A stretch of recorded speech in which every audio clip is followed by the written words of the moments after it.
Pop Lolly. Hi, Jennifer Ijebu. Hi, Kemi. Hello, everyone. How are you? Hi, Lagos moms. Good to have you guys here this evening on Momversations. Here I come. Okay, Kemi has yeah. Make no apologies. This is me.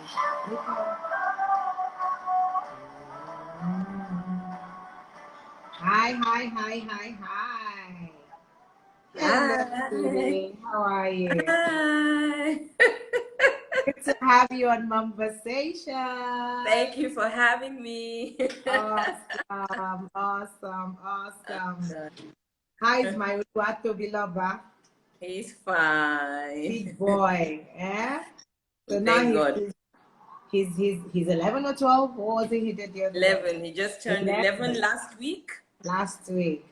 Exactly a week ago today, actually. We thank God. Hey, my brother is online. Hey, Fo. How are you? Hello, guys. So you're all welcome to Mom. Hey, Yeti, Lagos moms. Hi. Thank you for joining. Thank you, everyone who's joined. Absolutely. So how does it feel to be on the other side, Kemi? I was just going to say, it feels... I just want to say enough respect to everyone, all my guests, all of Funmi's guests as well who have done this, because this is my first time being on the hot seat and it is nerve-wracking. So it is for nerve-wracking, those right?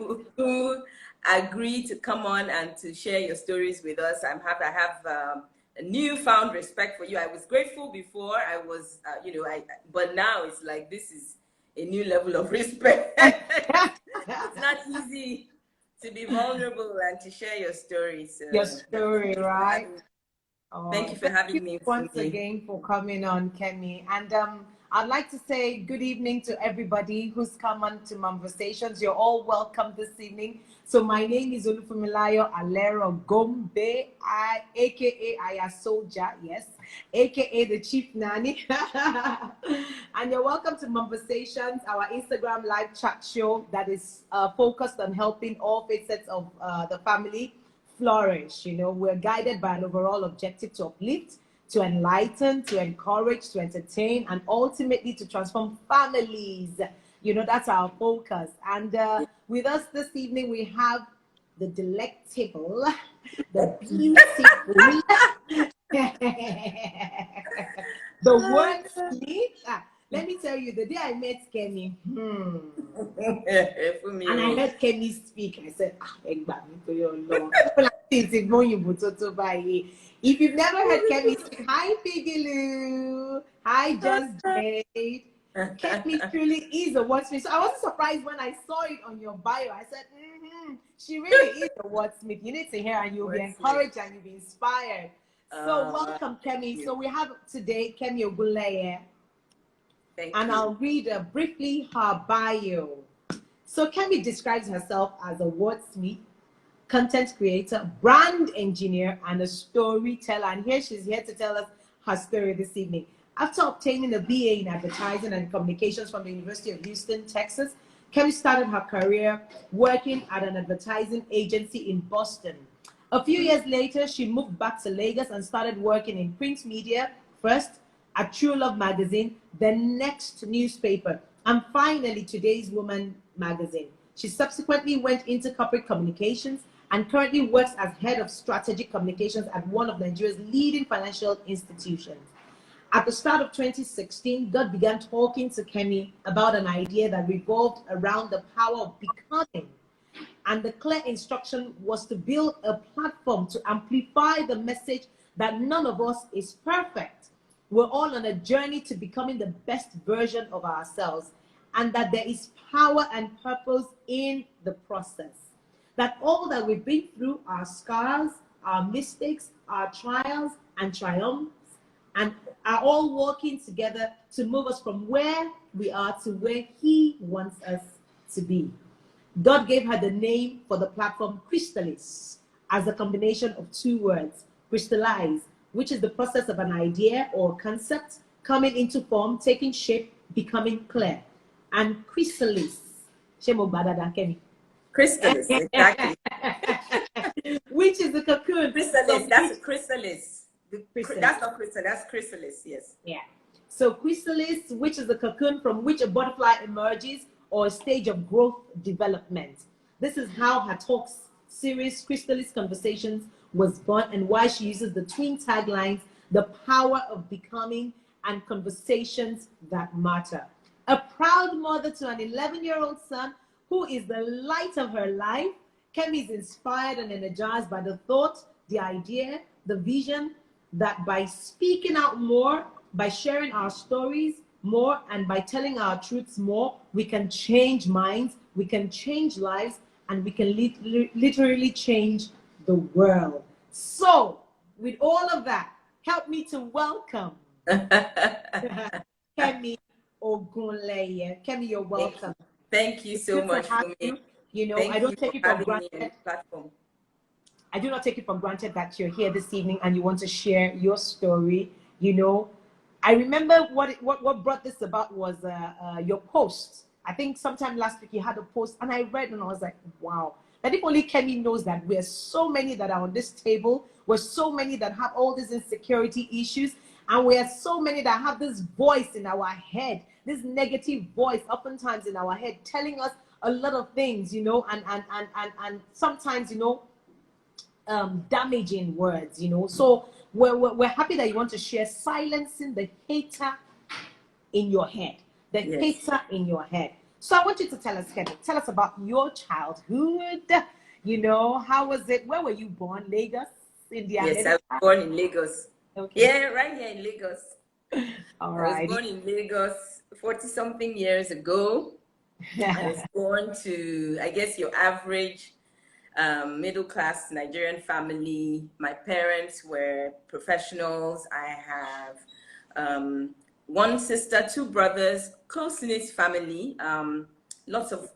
So there were 4 of us in a nuclear family, but my extended family, my cousins, you know, aunties and uncles were a permanent fixture in my life. So I was surrounded by a lot of love growing up. I was surrounded by a lot of, you know, laughter. I think I consider myself fortunate to have had the kind of family, the kind of upbringing that I had. My parents, my siblings. I love that. Your sister is my sister is here. My cousin is here. I see people in the house. I'm so grateful to come from a family where people really think and we all stick together. So that's my background. You know, I went to school in Lagos, primary school. I went to Queen's College, the best school in the whole wide world. Yeah. With your Bolu is the best. Yes, but I also consider myself fortunate to have attended the schools that I did. And also, I have to say this, from a young age, very young age, actually, initially, I wanted to be a writer when I was younger, maybe when I was in my before I turned 10, I used to write stories. I used to write, you know, plays, and I used to tell people that, I used to tell my parents, everybody wanted, I'm going to be a writer. And then my father would tell me that they don't make a lot of money, right? So I started thinking, okay, what will I do? But I knew that I wanted to do something creative. I knew that from a very young age. And I had an auntie who was working in advertising. And I hit on that. I said, okay, that would be a good medium. I would be able to express my creative side, but maybe I'll still make some money along the way. And so I decided by the time I was in secondary school, I said I wanted to study advertising.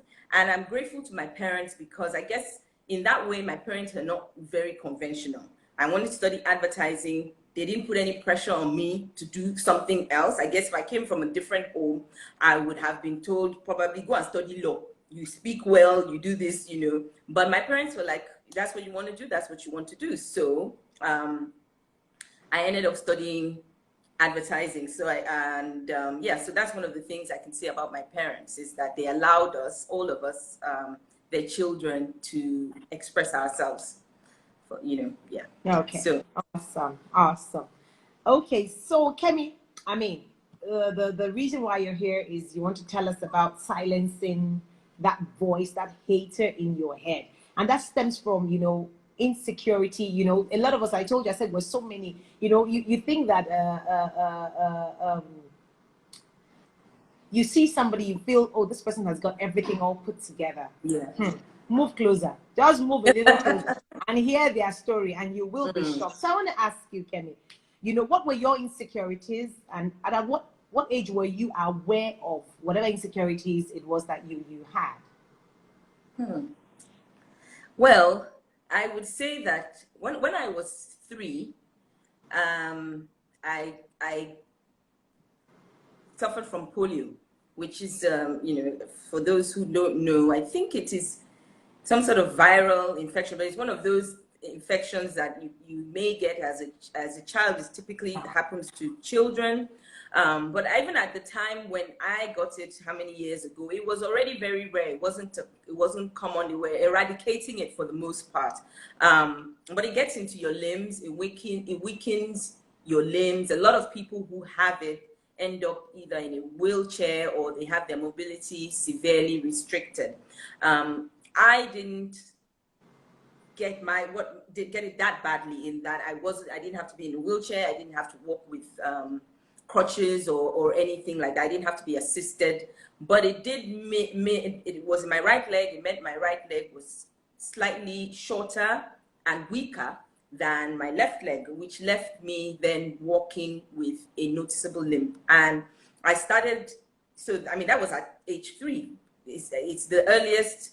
I don't have any memories of never walking with a limp, even though obviously there was a time when I walked like everybody else. But yeah, so by the time I became fully aware, age 4 or 5, I entered primary school, I realized obviously I don't walk like everybody else. And children being children, people would make comments, people would ask you, what happened to your leg? Why do you walk like that? And I remember when I was in primary school, I would have some people, there was one boy in particular who would, just tease me and torment me pretty much, and call me talalan tololo, and Wow. so I never really spoke about that at home. I never told many people, but that kind of thing does get to you, and it makes you feel like, something is wrong with you. So I internalized a lot of that. From a very young age, I guess. So. Okay, so you say you never told anyone at all. You never told anybody about your insecurities, not even your parents. No one. Well, no, I would tell. I mean, when I say I never told, I didn't dwell on it. I didn't like to dwell on it. I didn't like. In fact, what I hated most was even if somebody asked me innocently, it automatically made me feel like I just didn't. I wanted to be like everybody else. So I didn't want to talk about it. I didn't want I didn't want it to be an issue. And I didn't want to be the object of pity. Okay. So I didn't want to be an object of pity. So it meant that I tried not to at home, I tried not to bring it up. If I went somewhere and somebody made a mean comment, I wouldn't come home and really say somebody said this to me or somebody did like this. But once in a while, yes, I would break down. I would tell my mom. And my mom would say, you're so beautiful, you're so, and I would roll my eyes and be like, yeah, whatever. That's what you're supposed to say, you're my mother. So, coming from my mom, I didn't feel like it was, even though she always affirmed me and my siblings affirmed me, my family members affirmed me, but sometimes when I went outside of my circle, I didn't get that affirmation, I didn't get that validation. And, I remember watching a movie, Pretty Woman. I don't know how many people have seen the movie Pretty Woman, but in the movie, Julia Roberts, the character that Julia Roberts played, she was talking to Rita Dare, and she was talking about, some of her growing up and, the things she went through. And he was saying to her that, and things that people had said to her. And then he said to her that, why you're so beautiful, why would you believe that? And she said something along the lines of, isn't it funny how the bad stuff is so much easier to believe? It's like the bad stuff is what sticks. All the other Good stuff, stuff. yeah. So she said that, and that always resonated with me. So yeah, I would tell my mom. My mom would say, well, if I did tell my mom, she would say, you're beautiful, you're fine. My parents were great. They encouraged me to just, to do all the normal things. They never made me feel like there was anything I couldn't do because of this. So, if it was riding my bicycle, my dad bought me my first bicycle, taught me I was supposed to be able to do everything everybody else was doing.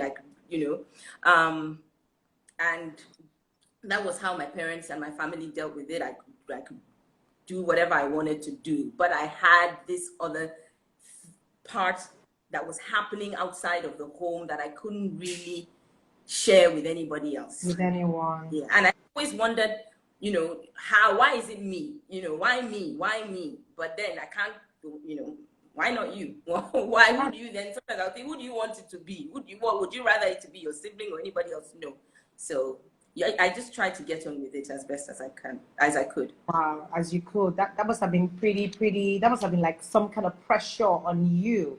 So I mean, now how did you deal with the bullying and the constant, like that guy now that was always making fun of you? How did you deal with it? Even though you didn't report him to anybody at home, so how did you deal with it? I mean, would we say maybe the affirmations you got from home sort of helped you to cope? I don't know. How did I deal with it? I haven't said all of this. I think as a young I'm talking child, about when you were young now. I'm not talking about now, as a then. Yes, I'm talking, that's what I'm saying. As a young child, when I was in primary school, 8, 9, 10, I had a bit of a sharp tongue myself. So I'm not trying to portray myself as, he'd say that and I would just be like, whatever, you said something. But it would get to me, especially it would get to me. And so how did I deal with it? Sometimes I tried to act, the way I dealt with it was to try to act like it didn't bother me. Like it didn't bother you. Yes. I tried to act like it didn't bother me. And, when growing up, I would say to people that I'm shy, I'm reserved, and people would say, you this one, because but that was how I developed this sort of dual personality, or this exterior. This was the only way I knew how to deal with it, was to pretend like it didn't bother me. Like it didn't bother. That's why I keep using the word internalize, because I would keep it inside me, pretend outside like, nothing bothered me, but it leads to some sort of tension or dual. It's constantly there. It's constantly there. So the amount of energy that I had to put in to behaving like, I was okay, I was fine, it eventually gets to you. It eventually starts to chip away, and you're spending so much at your confidence, and you're spending so much energy pretending. Maybe if I could just say, this thing is this. So if I could just cry, I wouldn't cry. I wouldn't do any of these things. So it was actually much later that I had to now deal with all of that, pain. There were teachers that would say things, there were people that would make comments, or I would go, to somebody's house. As long as I was in my own circle, i.e. my family, my friends, I was fine. But I would, obviously, you have to go out, you have to go to places. Even as a young child, at age 7, at age 8, I was aware that people would say things. I was aware of adults are not always the most tactful. And they say things, and they think that children are deaf. That's the thing. You're standing right there, you're sitting right there as a young child, and people are saying things, and they think that because you're a child, you are deaf, or you are stupid, or and I heard it. I heard these things, and so. I like what your sister said. Your sister said, what's the name of that boy? Please, let her go and deal with him. Let's look for him or whatever. And let us give him some lessons on not bully.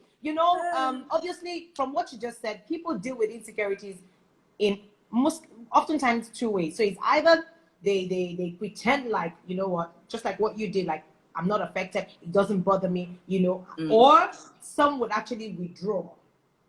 And then, they would go into their shell and then build some kind of wall, But I think your approach was, that was your own coping mechanism. That was your defense mechanism. So I want to ask you now, did it affect your relationship with people, your relationship at work, and how you yourself treated people, how you related with people, So, Okay. we had a conversation 2 days ago, and you told me how you won some award in school.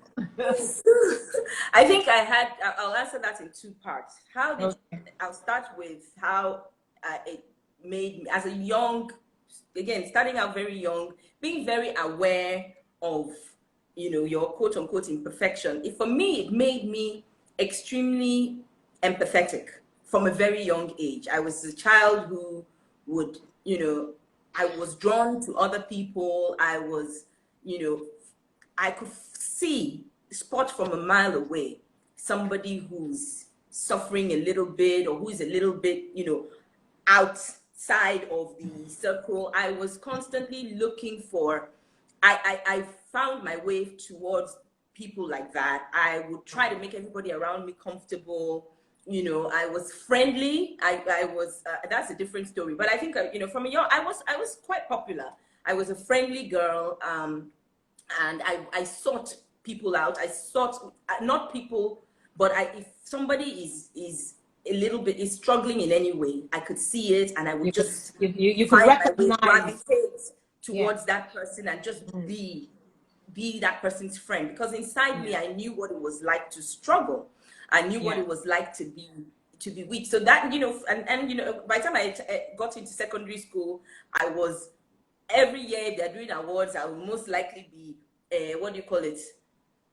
friendliest girl on the block, friendliest girl on the corridor. I got all that all the time. And my friends would call me Voltron. That was one of my nicknames. Defender of the universe. Defending universe. Speaking up for people who couldn't speak up for themselves. I may not fight for myself, but I would fight for somebody else. I was someone who, like if I heard somebody say, this person, she's not even fine, she's ugly, it got my back from a young age. It got my goat. Like, no, how dare you? So I was very sensitive to that sort of thing. And I just felt like, don't judge anybody based on what they look like. Don't judge anybody because I don't know. So I had that awareness from a young age. So, but on the other hand, how did it affect my relationships? I felt like I wasn't good enough. So even when I say I was friendly, a lot of the times I was friendly, but I'm generally I just wanted to be, I didn't want wahala. I was conflict averse. I felt like as I wasn't good enough. I didn't feel pretty enough. I didn't feel like, on my own, like I was good enough to be somebody's friend. So the way that I would be in the circle was to be overly friendly. And it meant in a lot of times that, where it came time for me to speak up for myself, or where it came time for me to say, no, don't do that to me. Or no, don't speak to me like that. I wouldn't, I wouldn't draw boundaries. And that, even when it came to opposite relationships as I was growing up and navigating relationships with the opposite sex. Now, a lot of times where I felt like if somebody liked me, if a boy liked me, I thought he was doing me a favor.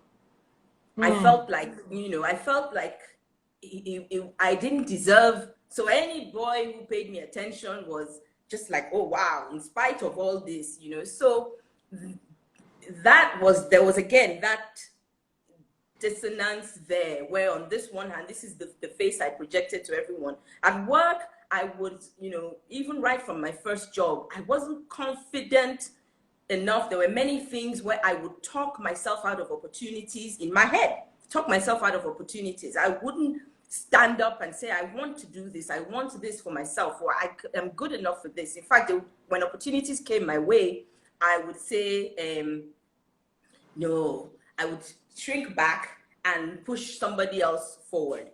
And that I paid the price for that, over the years in various roles where I just was shrinking back. I remember when I moved back to Nigeria and I worked for True Love magazine. That was my first job when I came back.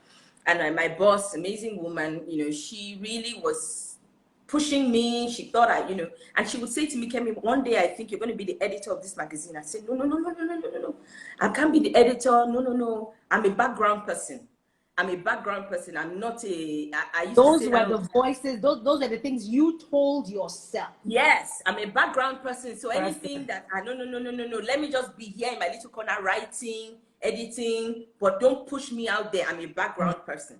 You know, and that has to do again, like with the voices in your head, the hater that lives in your head that tells you that you're not qualified, you don't deserve it. You know, you are in a room, you don't deserve to be in the room. So. Wow. Okay. So obviously, I mean, that speaks to it also affecting your mindset. Your mindset in the sense that, you know, you thought, like you said, you were not qualified enough.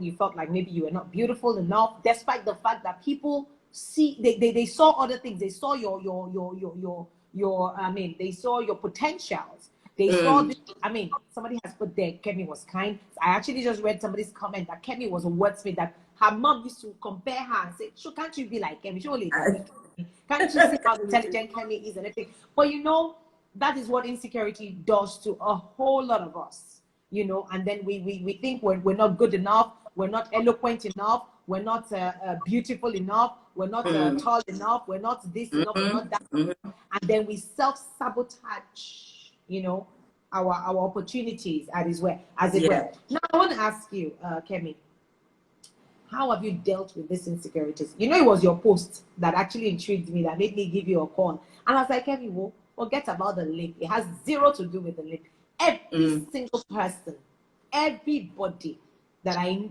mean, show me one person here. If you know that you have not dealt with one insecurity, exactly. Oh, somebody says about your beautiful skin and flawless.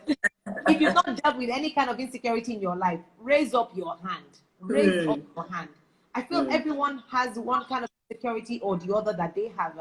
I mean, I told you the other day, I said, anytime I hear you speak in my head, I'm like, oh, I can't you speak English like this girl now? I can't you speak as eloquently as Kemi? You know?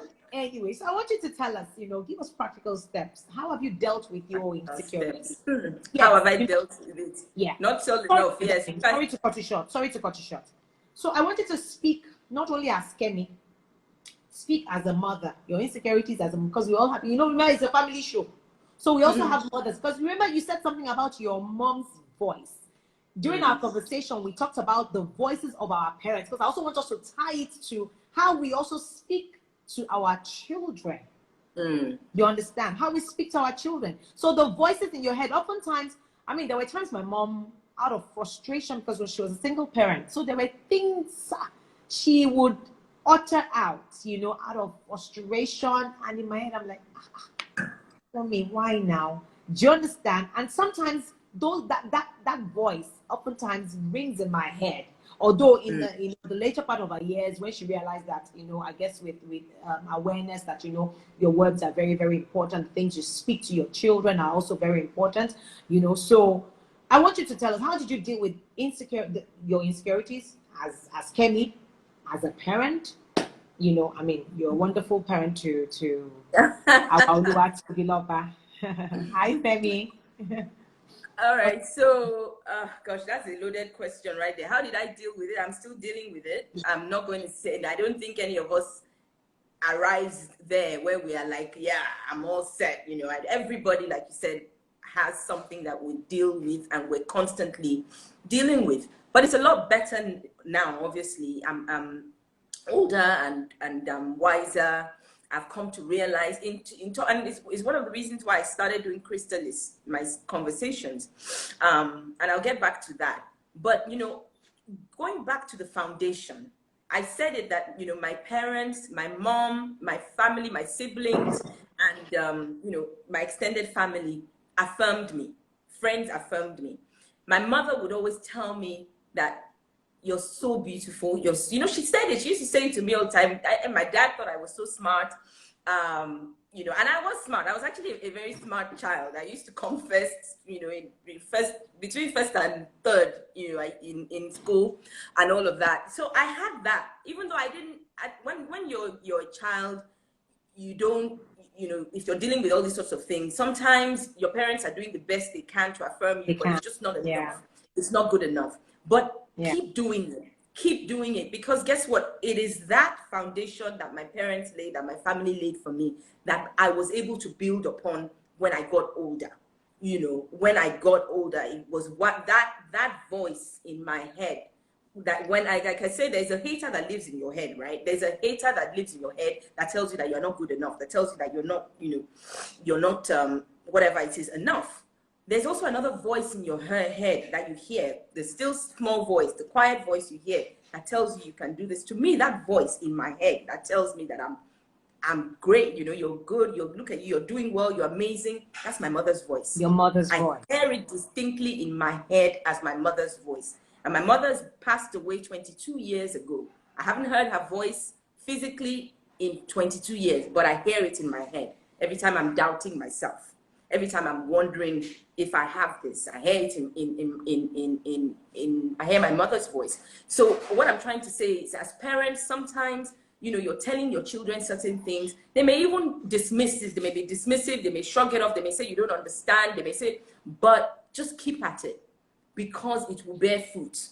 If not now, it will bear fruit later in the future. And as I grew up, as I grew older, and I started to talk to other people, I realized everybody's struggling with something.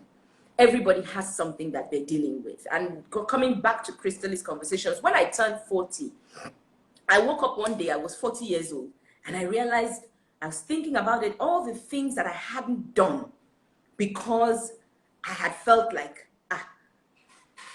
I'm not good enough, or this or that or the other. Things I had held myself back in one way or the other. I turned 40 and I realized that if you don't get to it, if you don't start now, another 40 years is just going to pass like that, and you'll still be here. So what am I going to do? I may as well start living my best life. You know, my sister is here. My cousin is also here. When my cousin turned 50, sorry, 3 years ago, we went to Greece on holiday, you know, to celebrate her 50th birthday. And they distribute, as part of what we were supposed to wear, there was a boat cruise, and there were these dresses, short dresses I was supposed to wear. Now, I never, ever wear shorts. I don't wear skirts. I don't wear anything that's going to show my legs. It's just, I have so many coping mechanisms that people don't even know. Even the people who are closest to me have no idea all the ways that I cope to you know. So I don't wear. So this day, meanwhile, they had made these dresses for all of us to wear for the cruise. And I told my sister and I were staying in the villa together. I said, I'm not wearing it that morning. I said, I'm going to wear something else. And she's like, no, you have to wear it. And in my head, I'm thinking, she doesn't get it. You don't get it. Just leave me alone. I don't want to be there and be self-conscious and be thinking that everybody is looking at me, looking at my leg, blah, blah, blah, blah, blah. And, she, you know, like I said, she didn't get it. I went off into the toilet and I had a good cry. And then I came out and I thought, I took 40 then. And I was like, you know what? Enough is enough. I will wear this dress. Anybody that does not like should look another way. Anybody who doesn't like it should exactly. I wore the dress and I had a blast. No, I don't know if anybody was looking at me. They were looking at me. I just decided that enough. I really just came to a place where I thought enough is enough. And once I realized that, and I want to live my life. I want to enjoy myself. I want to wear shorts. Let me wear shorts. If I want to wear, no, you know. And I started to realize that actually this thing is in your head. Nobody is there telling you anything. And even if anybody is being negative, that's their problem.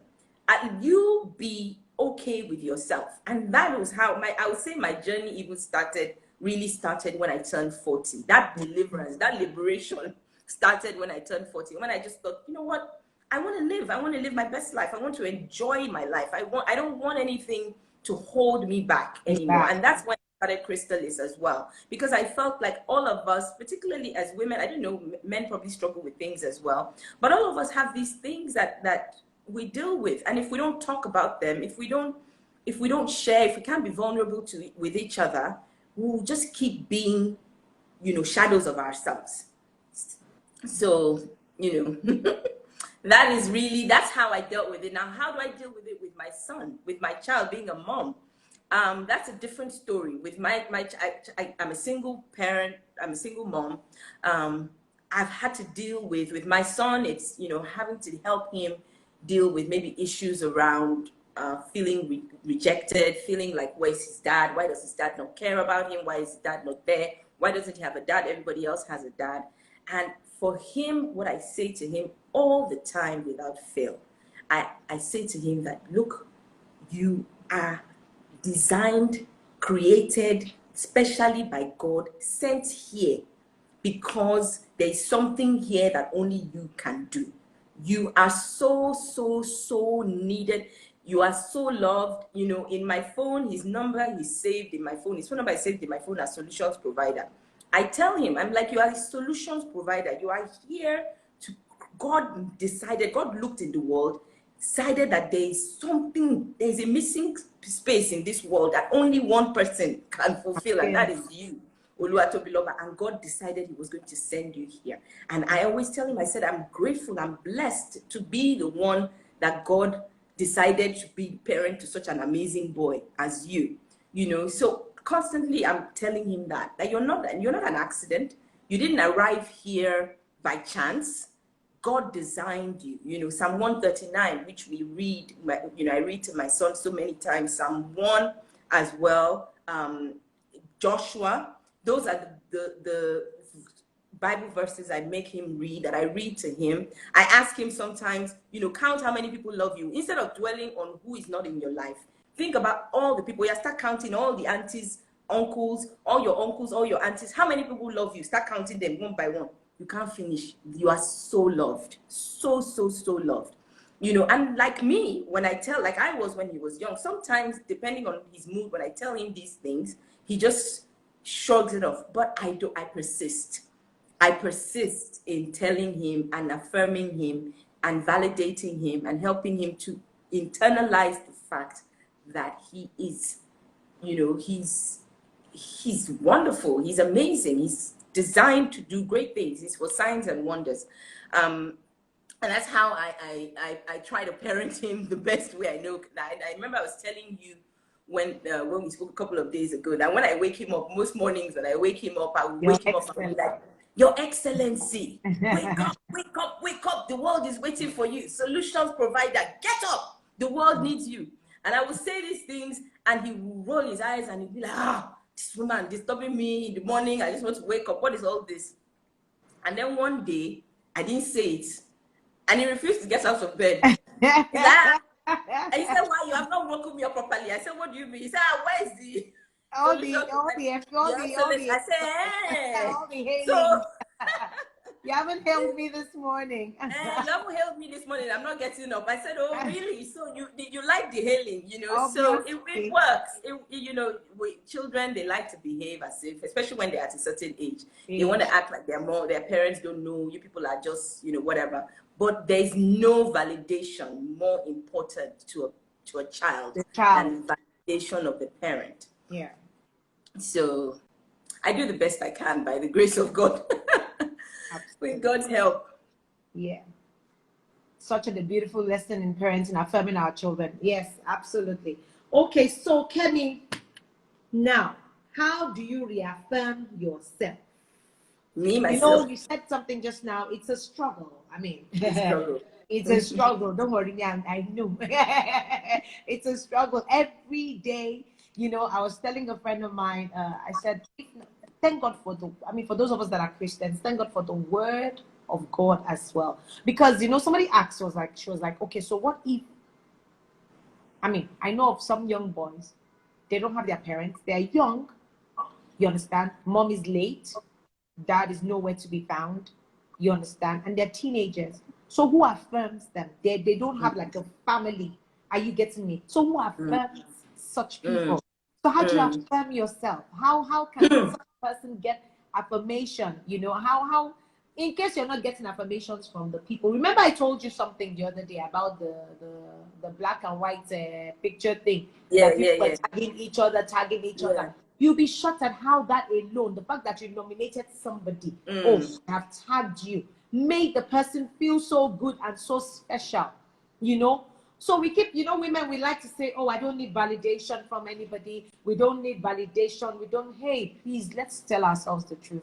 Let's be honest. Really, we oftentimes want validation from especially the people that love us, the people around us. You know? So let's not kid ourselves that you don't need any validation. You're running, but that's I mean, I don't want to use certain words right now.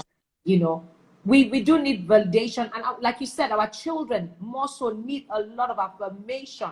And oftentimes, I also find that sometimes, not all the time, that children that are super confident, trace it back to the house, trace it back to the foundation, trace it back to the home. You will see that there's a mother somewhere that is urging them. There's a father somewhere that's telling them, you know what, you've got this, you go, girl. So I want to ask you, how do you affirm yourself? You've already told us how you affirm to be loved already. So now I know what to call it when I see it. So just provide that. Your excellent solution provider. You know? So, but how do you affirm yourself and continue to reaffirm yourself if the people around you are not affirming you? Well, you know, again, in the Bible, I go back to the Bible that says, there's a part of the Bible where it says, I will say unto myself, you know, there are times when you just have to say unto yourself, there's nobody around to validate you. And, you know, even if everybody around you is validating you, even if everybody around you is saying great things to you, if you are not believing it in your head, then it doesn't matter what everybody is saying. It doesn't matter, because you will constantly be thirsty. My sister always says that there's not enough water in the world to quench the fear of thirst. There is not enough water in the world to quench the thirst of somebody who is just afraid of being thirsty. So if you don't deal with the hate, that's why I talk about the hate. A lot of times you hear people talking about, oh, it doesn't hate my haters, this person is a hater. Oh, you know, the hater that is inside your head will not allow you to even take the good that is around you. So even if my sister says to me today, you're beautiful, if my husband says to me today, you're beautiful, if my friend says to me, I will be needing them to keep saying it every day, every moment, every hour. If I dress up and nobody tells me that I'm beautiful, then there will be a problem. If I get dressed and nobody tells me, oh, you look amazing, there will be a problem. If I, you know, so it has to be you. Then you have to come to a point in your life where you yourself can say to yourself, you're great. You know, my friend Ifoma, she used to say that there's this song, I think it's Peace Square, you're the finest. I can't sing the song. Remember that song now? Anyway, the song says, you're the finest. When you the shine, you the bling like ring, you're the highest. And Ifoma will play that song. She used to play that song every morning to hype herself up, you know, she just play, and she'll be saying it to herself. But you know, I went through a phase where I said to myself in the mornings, I would look at myself and say, you're great, you're amazing, you're gonna, you know, you're gonna kick it today, you're gonna do it. I just, yeah, I had to get to the point where I could tell myself and really believe that I am all that. I'm enough. I'm all that. I'm enough. Yeah. I'm all that and a bag good of chips. Enough. Absolutely. I deserve to be in every room that I'm in. I deserve to be at every table. And if they don't invite me to the table, I will cut my wood, create my your own table, and invite everybody else to sit at my table with me. But absolutely, you know, that's how I deal with it. I've had to get to the point where I'm no longer needing external validation, because guess what? I've always had external validation and it wasn't enough. I've always had people. It's not like I didn't have people telling me that I was great, that I was, you know, but it was never enough. It was only the bad stuff that was sticking. So I had to, that's why I talked to you about that thing about silencing the hater that is in your head. Because if you can't deal with the hater within, everything else that's happening without will not matter. My friend was actually telling me, she was like, you know, similar to what you just said, for me, that we need to learn to quieten the voice of every other thing around us and listen to that still small voice in your head, the still positive small voice in your head, because the Bible says, as a man thinks in his heart, so is he. So, and that's what you've been doing. You know what? I am not the hater voice, but the positive one, the one that says, you know what, I am enough, I am good, I am beautiful, I deserve to be here, I deserve to be heard when I need to be heard. And like you said, if they do not invite me to the table, please create your own table. Invite yourself. And And I invite like what you said everybody. 2 days ago. You said, you know what, you pat yourself in the back and say, Funmi, you are doing well. Kemi, Yeah. you are doing Yeah. enough. You're doing Yeah. well. You know, so we're saying that to everyone here. I want you to actually take, you know what, Kemi, if we want to continue, we probably will not leave here today. But I want you to, you know, yes, we will not leave here today. Could you kindly give a word of encouragement to those that are listening? You know, when I sent out this invite, let me see. I remember somebody sent me a message. Let me quickly read it. A friend of mine, and she was like, for me, this is such a, people were like, oh, this is such a good topic. You'll be shocked at what people are going through. And some people, as a result of abuse as well, there's also that bit as a result of abuse that they've had as children, and that has affected their self-esteem. Sorry, 1 second. I want to read something. A lot of women need to be confident in themselves, irrespective of how they look. Lovely topic. So this was what the person said. Kemi, you are doing well. I love you. And Funmi, thanks for having us. Thank you to that's our sister Abby. That looks exactly like my number one hype woman. Oh, Mika, Macaroni's voice. You are doing well. For those who watch Mr. Macaroni's kids, all things work in my favor. I sit amongst kings and queens, absolutely. So for those who are Christians, you have the word of God. For those who are Muslims, I don't know, you know, but I'm sure there are different words, you know, that you can put together. Like I had to do something not too long ago. I did it. I typed so many positive affirmations and I put on the wall. And for my children too, they have their own affirmations and they say to themselves every day. Of course, like you said, they roll their eyes like, oh, mommy, you've come again. But you know what? It sticks. They remember. I want you to encourage. Oh yeah, before you go to the encouragement, Kemi, I want you to tell parents how to recognize in their children if now at an early age. So I don't know if your parents knew or if your siblings knew that you were going through all that issue, or you were able to mask it so well that they didn't know you were going through, you know, insecurity issues or that you were being bullied and things.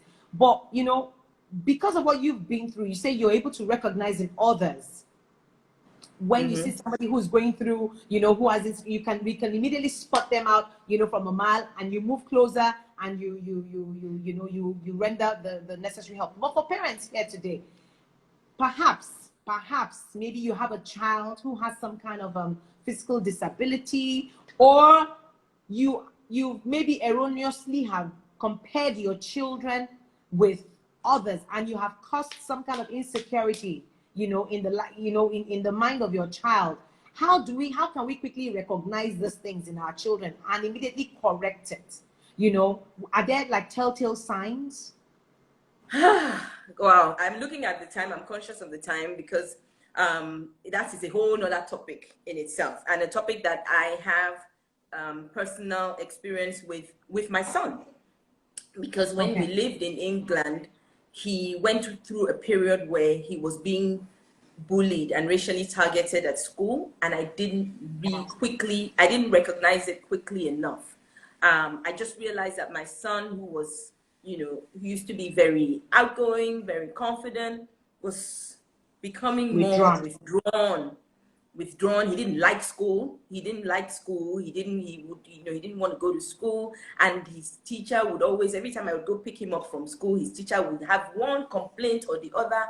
He was about 6 years old then. She was always complaining about something, this, that, and the other. And when she would complain, I would go home and come down hard on the child. This is me, single parent, thinking, you know, this boy, I must, you know, deal with him with a firm hand so that he doesn't become a statistic, so that he doesn't become, you know, you hear all these things about children from single parent homes, they are more, you know, blah, blah, blah. And I just kept saying, people will be looking at my child and say, hey, it's because his mother is a single mother. Why would he not? So I would come down hard on him. I didn't take the time to ask, to really dig deep to find out what exactly was going on. Now, the story about how I eventually found out is a story for another day. Another day. For another day. But, you know, when I recognized, when he told me, the way that it happened was that I actually listened. And I find that a lot of times we as parents, we don't listen. We talk at our children, we yell at them, we do all sorts of things, but listen. There's a time when we just need to be quiet and give our children space to talk. That quiet may go on for a long time, where it's like, you know, but once they recognize that you are willing to listen. And what else? The other thing I said to my son at that time was, it doesn't matter what, because I had started to feel like something was going on. I said, it doesn't matter. I want you to know that there is nothing in this world that you can do that can ever make me stop loving you. There is nothing, and there is nobody that can ever make me stop loving you either. You and me, we're a team. No matter what is going on, 100% I have your back. And your mom, just know that your mommy has your back. That was what I said. And I left it. And I didn't say anything again after that. It was really, I wrote about that too at the time, that it was really the Holy Spirit that just made me be quiet at that time. I asked him, I said, do you think I come down too hard on you? And then I kept quiet. He didn't say anything until 24 hours later. And then he opened up and started to tell me everything that had been happening at school. And I had to go to the school and deal. And even at that, he was saying, Mom, no. But I had to let my child know that I would fight for you, because I had spent so much time fighting him. And he didn't think that I would fight for him. And that broke my heart, for my child to not think that or believe that his mother would go to bat for him. So I went to the school and I took on the school. I took them on, and you know, and that, you know, shifted something in my mind for me, that I always have to make myself available. Nothing must ever make my child feel like he cannot come to me. So in dealing with, you know, like you said, insecurities, whatever it is, children go through so much, you know, there's always, it's not a straight road, it's ups and downs and all of that. It's being attentive, paying attention, but setting that foundation that allows your child to know and to believe without a shadow of a doubt that you are there. That you are there for them, and nothing can ever shake that. Thank you so much, Kemi. Like you said, we're looking at the time. I do not want Instagram to cut us off, but please, I want you to encourage us, encourage people out there, you know, tell them whatever, I mean, just a word of encouragement. We have quite a number of mothers here, and you know, yes, Kemi, you are a super mom, and I like what Adaleke said. Every mom indeed is a super mom. We need to stand up for each other. And Kemi, thank you for coming to share your story, even though I feel like this time was not enough. It wasn't enough at all. But I want you to encourage our listeners, and of course, people will still listen on because the recording will be there. Encourage those that are dealing with one kind of insecurity or the other, those that are dealing with one kind of, you know, self sabotage, those who speak down on themselves and self-sabotage themselves and think that they're not enough, and that they're not loved enough, or that they're not appreciated enough, or that they're not beautiful enough. Please, I just want you to, you know, give a word of encouragement. Okay, so I'll use the same encouragement. The Bible says that the same encouragement with which you are encourage others. Okay. So I'll use the same encouragement. When I discovered this Bible verse many years ago, 2 Corinthians chapter 12, verse 8. And before that, preceding that, Paul was talking about something that he was battling with, that a thorn in his side. And he says in verse 8, he said, 3 times I pleaded with the Lord to take it away from me. But God said to me, my grace is sufficient for you, for my power is made perfect in weakness. In your weakness. So, what can I say? There are some things that we're struggling with, that we're praying about. God may never take them away. But guess what? His grace is sufficient for you. And even, especially in our weakness, the more weaker we are, the more his power, his strength is made perfect in us. So we just keep telling yourself, I told you that grace is my own life word. Everything about my life is grace, unmerited favor. I walk in grace, in the grace of God.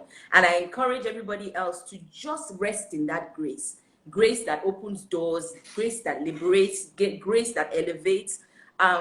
God has made that grace available to all of us, and the more that we discover that grace, that free, unmerited favor that's available to us, the more we are set free from wondering whether you are good enough. It is okay. I'm not good enough, but God is perfect, and in Him I am perfect. So I'm fine. So just hold on to grace and know that you are perfect in God's eyes. You are created. You're feared. The other Bible verse I like is Psalm 139. You're fearfully and wonderfully made. So now anybody, least of all yourself, to talk you out of all of the amazing things that you're created to be. Keep evolving into the best version of yourself. You may not be there, you may not be where you want to be, but you are not where you used to be. And tomorrow we keep moving. We keep moving. And we celebrate the process, we celebrate progress. Look at progress instead of looking at where you are not. Look at where you are, how far you have come, the things that you're doing, the list that you have, what you're able to do. You made it through today. You're able to, just keep finding ways to encourage yourself. I can't say it enough. I can't stress this enough. Thank you so much, Kemi. Thank you for Thank you so much. Please, I want you all in 1 minute quickly send prayers to Kemi. Prayers and just say God bless you. To ourselves, all of us, we all need it. We all need it. But I mean, just appreciating you for coming on and being so bold to share your story. Thank you so much. Thank you. Oh yeah, everybody, one minute. Oh yeah. I have just one. Look, I just want to say one other thing is that look out for people around you. Look out for people around you. Find a way to share love, to just be kind. Be kind. And that's another big thing be to kind. me. Something that I try to teach my son is just be kind. Try to be kind. Try to find somebody to be kind. To try to find some. The more you can do that, it takes the focus off you, Seth. So let's just find ways. All the prayers, Kemi. God bless you. God strengthen you. God bless you. God strengthen you. Thank you so much. Thank you to everyone for joining in. Thank you for coming. God bless you. Amen. You're blessed and highly favored. Amen. May God continue to elevate you. Amen. Thank you for me. Heard your name, Kemi Ogunleye, early this morning. Okay. Thank you to everyone who's joined in. Thank you. I appreciate it. All. Thank you, everybody. For having me. Thank you so much. And please go and check out Kemi. Kemi also has the talk show that she does on Sundays, the same time as well, crystally. So please, she purposely didn't do hers today just so she could be on Momversation. And for this, I am grateful. Thank you, Kemi. God bless you. Bye-bye. 1 minute remaining. Bye. Thank you so much. Thank you to everyone. Good night. Have a wonderful Bye, darling. Bye.